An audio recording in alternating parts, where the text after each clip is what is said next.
يا أيها الذين آمنوا اتقوا الله وقولوا قولا سديدا. بہت سارے لوگوں کو پتہ ہی نہیں ہے کہ کتنی خوبصورت اور کتنی طاقتور یہ آیت ہے.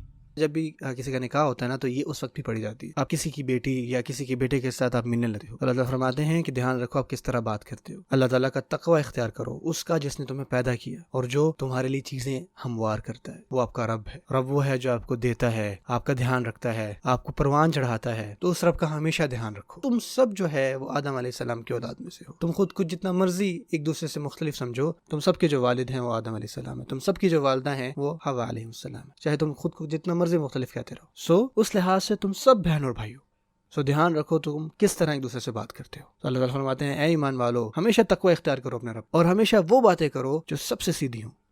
وہ تو سدید کیسے کہتے ہیں عربی میں، یعنی سب سے سیدھا، سب سے سیدھی بات، جو کہ ہرٹفل نہ ہو، ابیوسیو نہ ہو، ولگر نہ ہو، جھوٹی نہ ہو، دھوکے والی نہ ہو، غیبت والی نہ ہو، تہمت والی نہ ہو. یہ سب باتیں اس میں شامل ہیں. اور جو اللہ تعالیٰ وارننگ دے رہے ہیں یہاں پر کہ قولوا قولا سدیدا، لیکن آیت یہاں پر ختم نہیں ہوتی.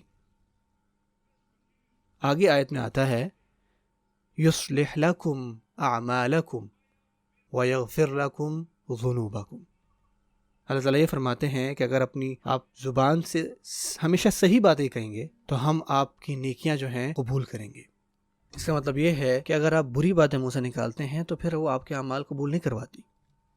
جب آپ کسی کی غیبت کریں گے یا کسی کے بارے میں برا بولیں گے تو آپ کی نیکیاں جو ہیں وہ اس پر انسان کے پلڑے میں چلی جائیں گی. آپ نے اس چیز کا بڑا دھیان رکھنا ہے میرے بہن اور بھائیو.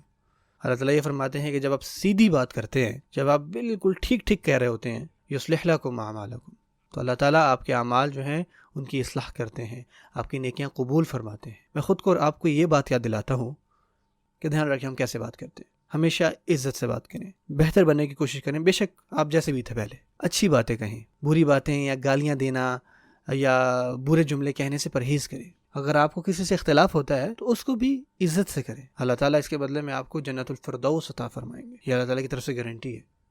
آپ صلی اللہ علیہ وسلم فرماتے ہیں کہ من یضمن لی ما بین لحیہ وما بین رجلیہ اضمن لہ جنہ. رسول اللہ صلی اللہ علیہ وسلم فرماتے ہیں کہ جو مجھے اس بات کی گارنٹی دیتا ہے ان دو چیزوں کی، تو میں اس کو جنت کی گارنٹی دیتا ہوں. وہ جو دو جبڑوں کے درمیان ہے یعنی زبان، اور دو ٹانگوں کے درمیان ہے یعنی ان کے پرائیویٹ پارٹس، میں اس کو جنت کی گارنٹی دیتا ہوں. سبحان اللہ.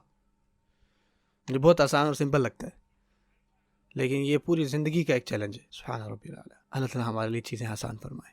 یہ جو چیزیں اللہ تعالیٰ نے آپ کو عطا کی ہیں تو اس کے بدلے میں ہمیں بھی چاہیے کہ ہم ان کو کنٹرول کریں، ڈسپلن کریں، سیلف کنٹرول کریں. یہی تو اسلام ہمیں سکھاتا ہے. ایسا نہیں کہ جیسا آپ کا دل کیا آپ نے اس کو استعمال کیا. آپ استعمال کرتے ہو جب اللہ تعالیٰ آپ کو حکم دیتے ہیں. جب آپ ان چیزوں کو حرام وے میں یوز کرتے ہو تو آپ کو اس کا گناہ ملتا ہے. اسی وجہ سے جب آپ حلال چیزوں کو حلال وے میں استعمال کرو گے تو اس کا اجر اتنا زیادہ ہے نا کہ سبحان اللہ آپ حیران ہو جاتے ہو. البتہ اپنی ازواج کے ساتھ اچھے تعلق رکھنا بھی ایک صدقہ ہے، لیکن ہم نے کبھی سوچا ہی نہیں. اللہ فرماتے ہیں یصلح لکم اعمالکم، اور پھر اس کے بعد ویغفر لکم ذنوبکم. اللہ تعالیٰ آپ لوگوں کے گناہ بھی معاف فرما دیں گے. لیکن یہ کب ہوگا؟ جب آپ اپنی زبان کا صحیح استعمال کریں گے. کیا آپ نے سوچا ہے؟ اس کا مطلب یہ ہے کہ اگر آپ اپنی زبان کا صحیح استعمال نہیں کرتے تو آپ کے سن جو ہیں پہلے تو ہوں گے، پھر وہ بڑھتے جائیں گے اور کبھی نہیں رکیں گے. اور اس کی وجہ کیا ہوگی؟ آپ نے زبان کا نہیں صحیح استعمال کیا. اللہ فرماتے ہیں کہ جب آپ اپنی زبان کا صحیح استعمال کرتے ہیں تو ہم آپ کے لیے دو چیزیں کرتے ہیں، اور پھر ایک تیسری چیز کی بھی بشارت اللہ سناتے ہیں. دو چیزیں جو اللہ تعالیٰ آپ کے لیے کرتے ہیں جب اپنی زبان کا صحیح استعمال کرتے ہیں تو وہ کیا ہیں کہ اللہ تعالیٰ سب سے پہلے آپ کے گناہ معاف فرماتے ہیں اور آپ کے اعمال ٹھیک کرتے ہیں، آپ کی نیکیاں قبول فرماتے ہیں. سبحان اللہ. اور اس کے بعد بھی اللہ تعالیٰ کیا فرماتے ہیں؟ وَمَن يُطِعِ اللَّهَ وَرَسُولَهُ فَقَدْ فَازَ فَوْزًا عَظِيمًا.